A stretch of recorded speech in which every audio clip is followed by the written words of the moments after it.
If you've watched my channel with any degree of regularity, you'll know that I have been a very vocal and outspoken critic of the Daily Wire in the way in which they have commented on the situation with Jordan Neely, the death of Jordan Neely at the hands of Daniel Penny. Jordan Neely was a man who got on a homeless man who got on a New York City subway car, was ranting about how he was hungry, how he was willing to go to jail, and he didn't care what happened to him. He threw a jacket on the floor, and an ex-Marine named Daniel Penny, thought that that was all the provocation required to strangle him to death. Now, you out there who want to throw up every objection in the book, I've heard them all already, and I've already addressed them. You can go watch my other videos on those topics. Anyway,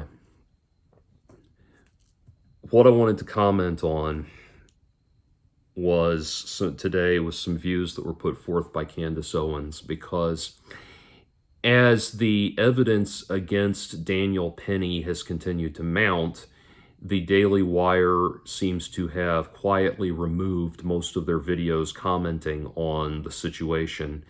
I don't know if those two things are related, but when it happened, you had things like Michael Knowles showing the video on his channel and laughing and chuckling in this diabolical, cavalier manner, making light of the whole thing and seeming to take genuine pleasure in watching this horrific act of vigilantism unfold. So, as much as I think that Michael Knowles is at the absolute bottom of the ladder when it comes to any modicum of human decency, I was amazed to find one video on the Daily Wire channel commenting on this issue from Candace Owens that had not been taken down. And I watched it, and I thought I had seen everything with the Michael Knowles video, but no, this was somehow worse. I would show clips from it, but the Daily Wire actually DMCA'd me a while back. And this was not like I got caught in some automated thing or something like that. No, someone from Bent Key LLC, which is their parent company, actually served papers to YouTube to have one of my videos taken down. I don't know why, because people excerpt clips from the Daily Wire all the time, and I used less than a minute of audio from Matt Walsh's What is a Woman, which people have been doing, so I don't know. But anyway, I'll link below to the video in question.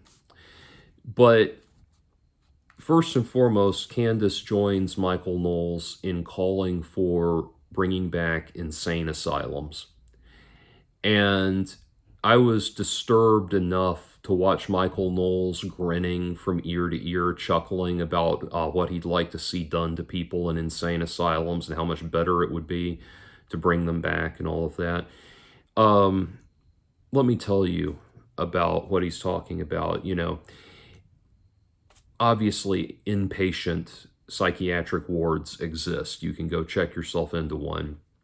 What Michael and Candace are talking about is bringing back the insane asylum system from 100+ years ago, where people were not given any kind of mental health care. They were not given any kind of treatment. They were not helped in any way. The insane asylum system was just locking people up against their will if they were judged to be mentally unwell, and that was it.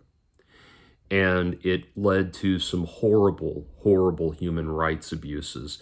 That was actually something that Helen Keller devoted her life to, was advocating on behalf of people locked away in these insane asylums. We're talking about things where children that are abandoned by their parents are left to sleep on the floor surrounded by rats and other vermin, where people are not given even basic human dignities like toiletries and showers, bathing, and hygienic care, to say nothing of medical care. It was literally just locking people up and treating them like animals, treating them with horrible treatments that were ultimately only torture. You've heard about shock treatment, but there were horrible other things that were done to people because they benefited from no human rights whatsoever. They were tortured with things like being forced to drink massive amounts of ipecac and throw up, constantly throwing up their guts in the belief that it would balance the humors or something like that. All kinds of other, subjected to extremes of hot and cold and all kinds of other horrible treatments. This is what these people are calling for. And they are they're openly and proudly and brazenly declaring war on the mentally ill. And Candace actually repeatedly calls for the bringing back of insane asylums, and repeatedly throughout the episode says that there's too much compassion for the mentally ill. And she continues to call for the public in a vigilante manner to start regulating and controlling the mentally ill, and championing what Daniel Penny did. Let me tell you something, Candace.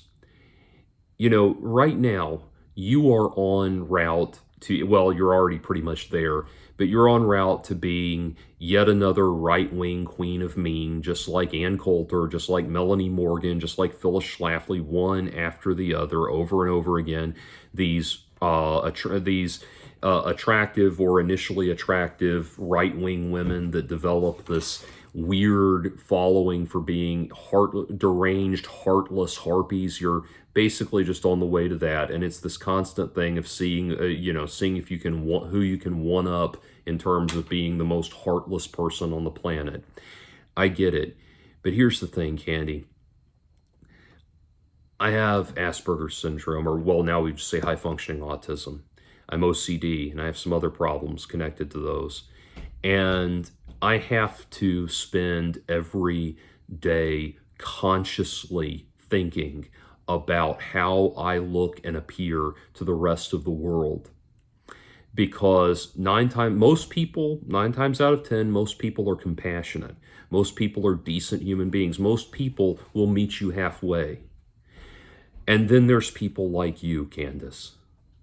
And every so often, I have to deal with a person like you. And when I deal with a person like you, they just decide that even though I haven't done anything out of line, there's just something about me that seems a little off.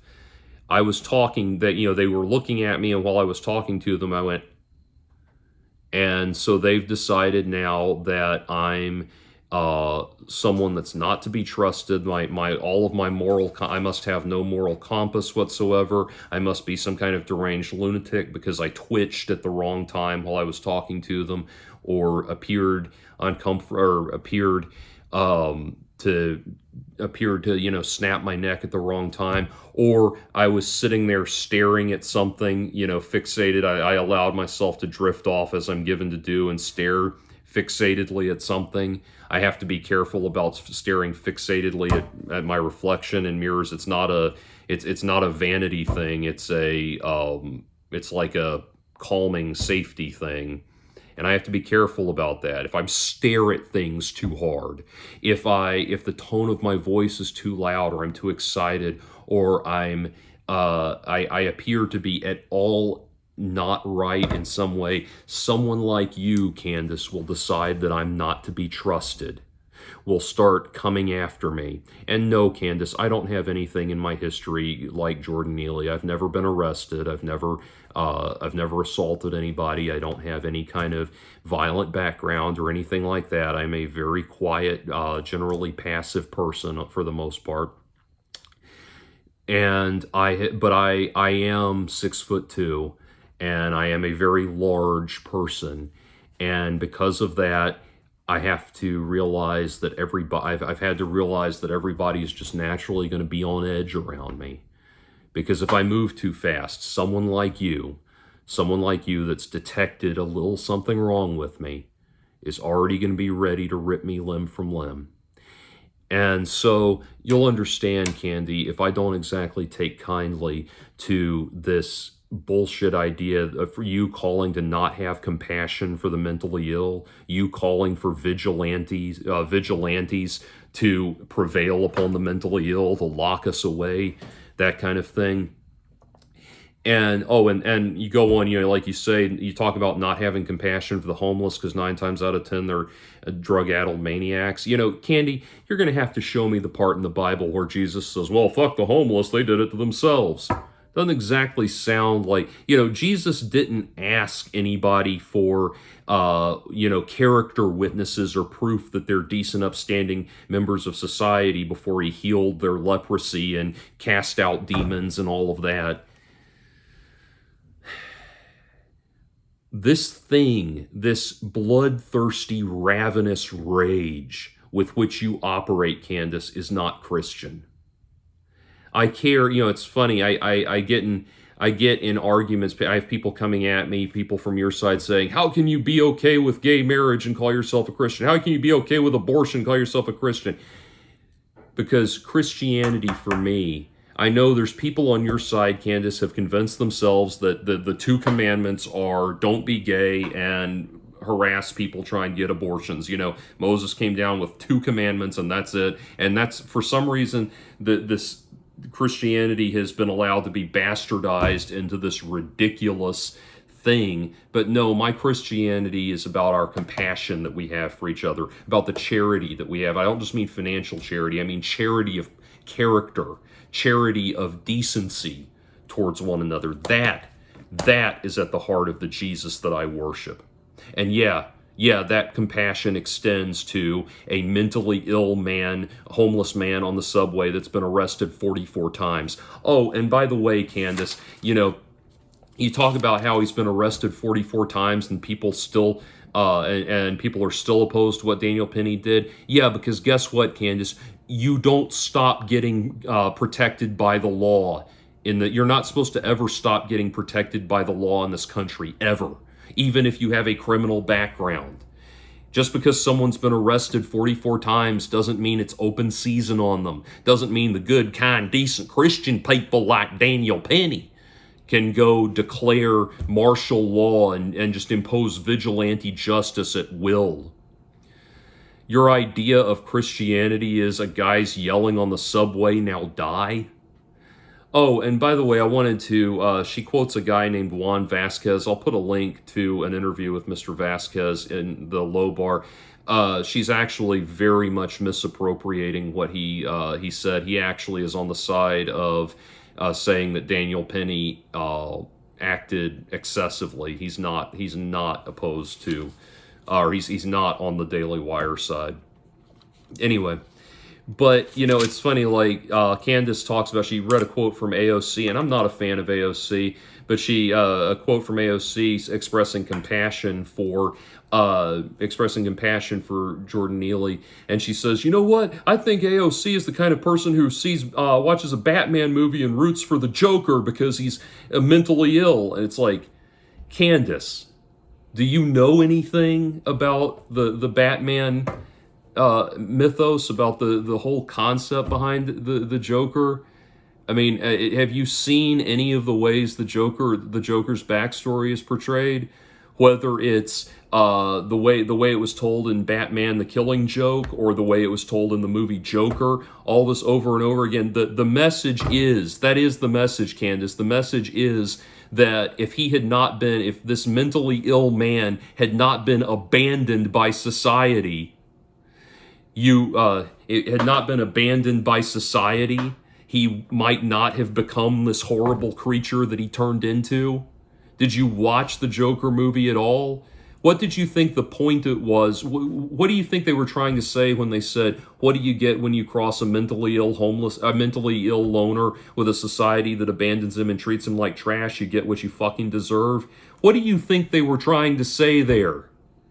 They're trying to say that we have we have a collective, collaborative goal in helping these people before they get to these extremes.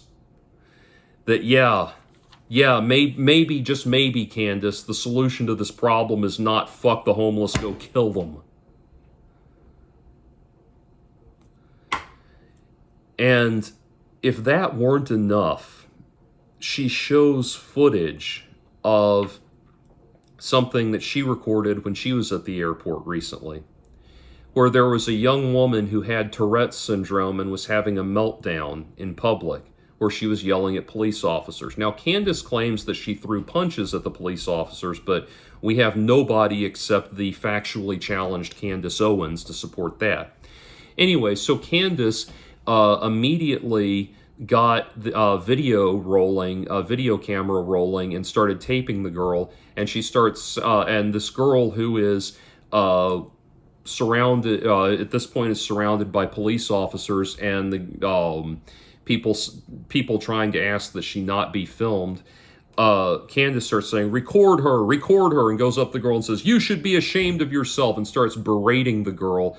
And the girl calms down and says, I'm sorry, I have Tourette's syndrome. And this is apparently Candace is calling for more of this to happen, for people to start, she's openly calling for people to start confronting the mentally ill in this way. Candace, I stop and think for a minute, Candy. In that situation where you videotape, by the way, you seemed dumbfounded at the fact that there were people telling you not to record this young lady.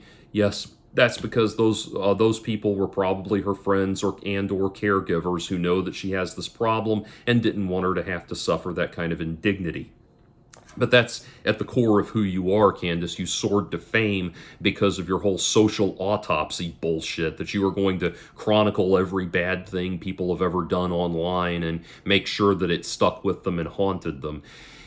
And anyway, I want you to stop and think about something, Candy. That girl was apparently screaming at police officers, screaming angry, hateful things at cops, said something about them making her Twitter famous or something like that.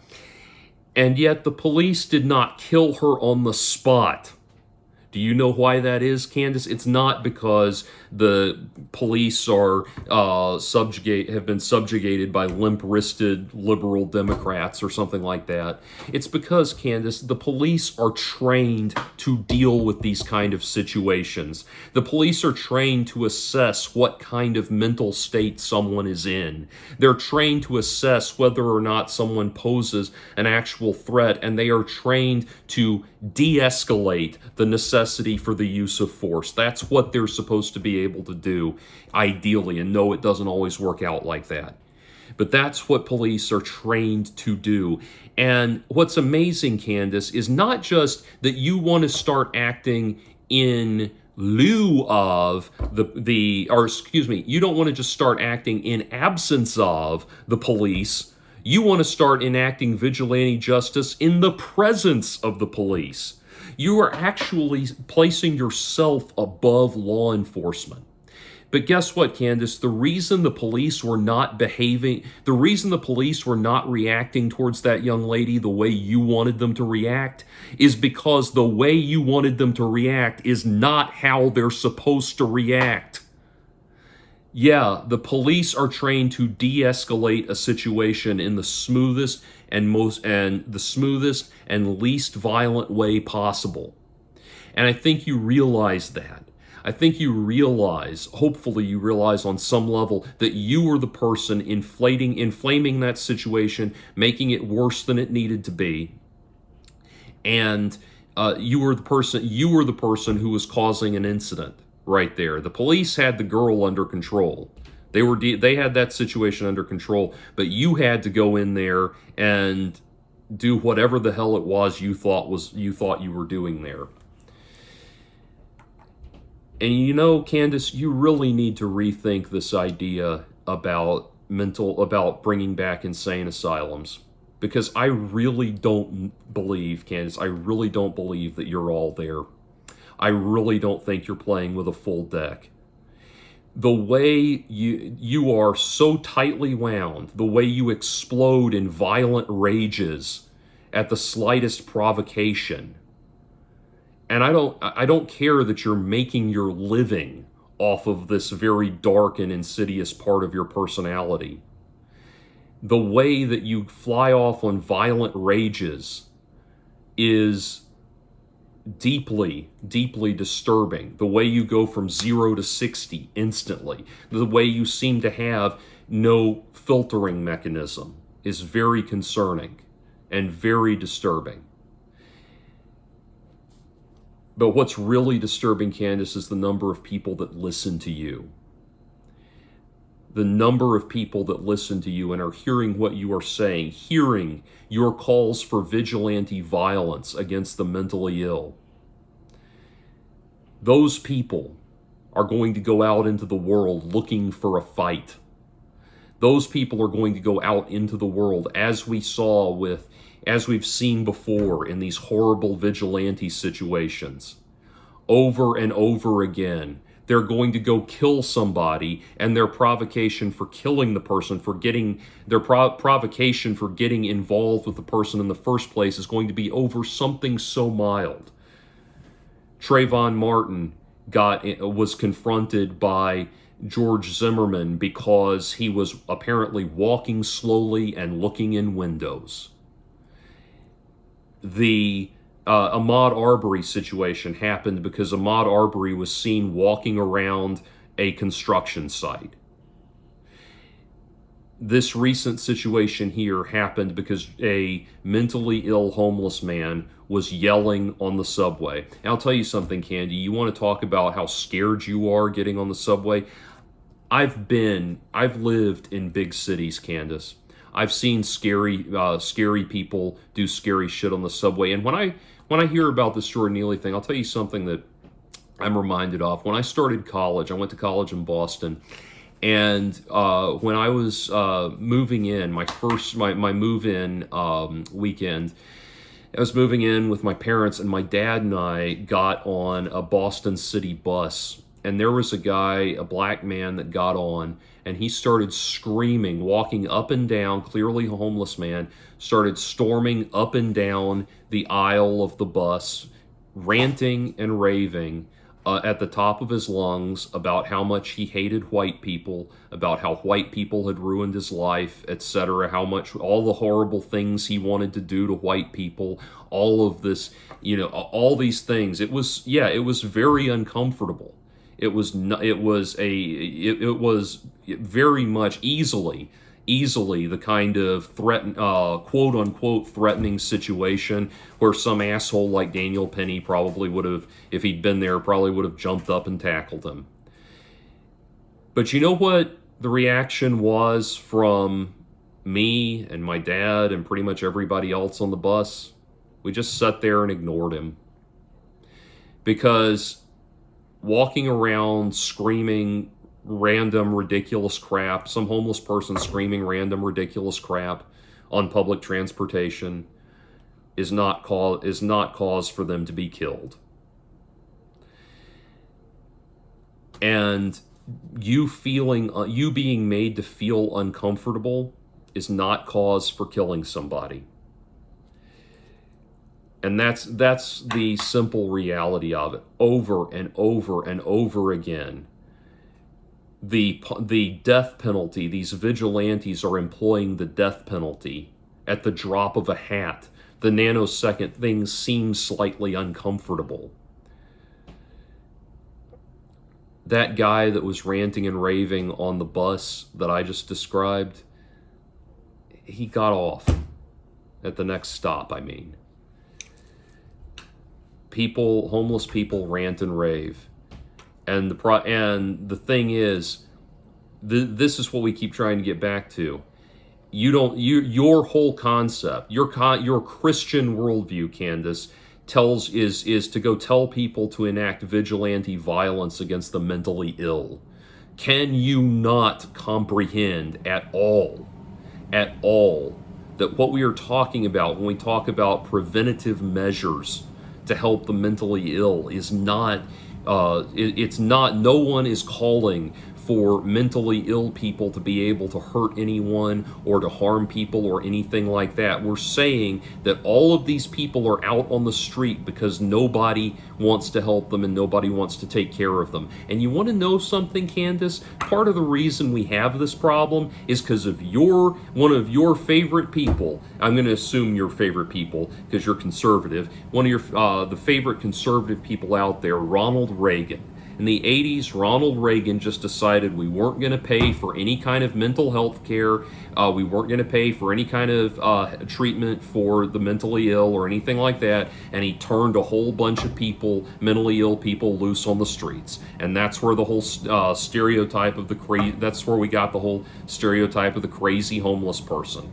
Because they were getting help and they got turned loose on the streets. Who's going to pay for your insane asylums, Candace?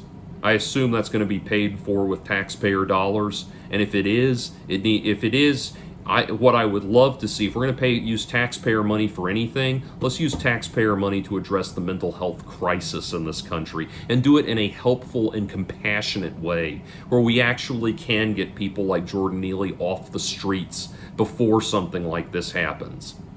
But that would involve actual compassion for the human race. That would involve not satiating your bloodlust, Candace.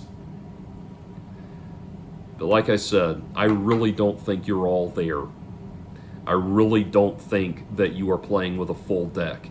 And I think if involuntary commitment in insane asylums came back, I think you would find yourself very, very concerned about how you were suddenly being evaluated by the world.